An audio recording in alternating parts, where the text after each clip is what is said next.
Well, hello and welcome to this week's Going Deeper moment. My name is Nicholas. I'm the creative pastor here at Fountain Springs. And this past weekend, I had a chance to talk about God's mercy. And in the course of that conversation, we sort of mentioned a topic briefly and then quickly moved along because it wasn't really the focus of the message.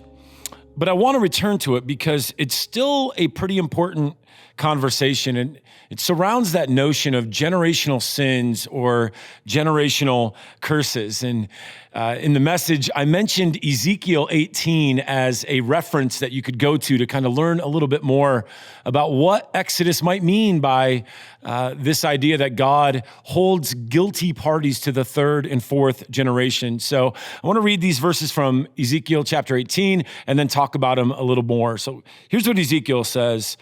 He asked the questions, what do you people mean by quoting this proverb about the land of Israel, that the parents eat sour grapes and the children's teeth are set on edge? As surely as I live, declares the Lord, you will no longer quote this proverb in Israel. For everyone belongs to me, the parent as well as the child. Both alike belong to me. The one who sins is the one who will die. This is kind of a memorable way of describing it, using the metaphor of sour grapes here. And the idea is that when you bite into a sour grape, it sort of does something to your teeth. It kind of makes them tingle a little bit. It sets them on edge, the writer says. The idea is that the children's teeth will not be set on edge for the grapes that the parents are eating. In other words, a person is going to be held accountable for their own sins. This is good news, and it's also troubling news because we all will sin and we are all in need of God's mercy. We are all guilty. But I don't think that generational guilt, as it's sometimes defined, is what the writer of Exodus is trying to communicate about God here. Decisions do have consequences, and sometimes the effect of those consequences reach beyond our own personal lives. I think that's more maybe what the idea of sins that reach to our children and to our children's children could be referring to. Let's take, for example, the sin of adultery. As much as a man and woman might want to convince themselves that the sin really just involves themselves, and as long as they keep it private and no one finds out about it, they'll be unaffected. The truth is, we can't keep lies forever. And eventually their spouses are going to find out, and they're going to be affected by it. It's going to change the way that they live their lives. But not just their spouses. It won't be long before their children find out about it. And it'll begin to affect how their children view marriage, how they view committed relationships and faithfulness. It'll be shaped by this one adulterous encounter. And by extension, their children's children will probably also be affected because they'll be raised by parents who were raised by parents that were affected by adultery.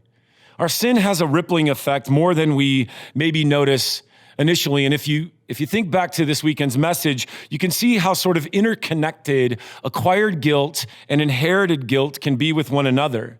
Your destructive decisions create wounds that others are sometimes expected to deal with. They'll have to work through them and overcome them, even though they did nothing to contribute to their problem.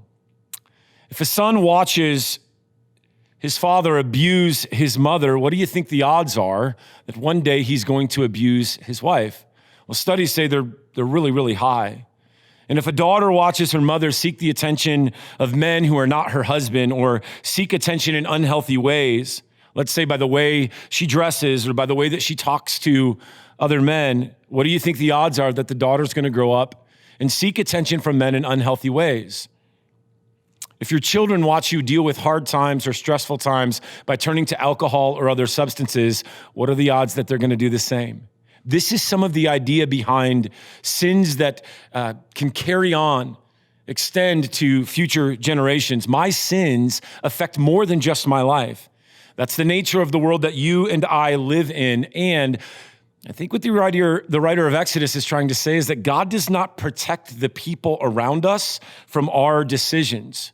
So it matters how we live our lives. In the book of Romans, Paul says, he asks the question, should we sin now more because we're not under the law, but we're under God's grace and mercy? And he answers it by saying, no, of course not. His words are, what advantage did you get from the sins that you committed? Did not they all lead to death? This is the inevitable path of sin, and it can affect us in destructive ways, but even those who go beyond us. So it matters that we are healed from the guilt, both acquired and inherited by the mercy of God, so that we can heal not only ourselves, but even those who are to follow us. Hey, thanks for listening. It's been a pleasure sharing this Going Deeper moment with you.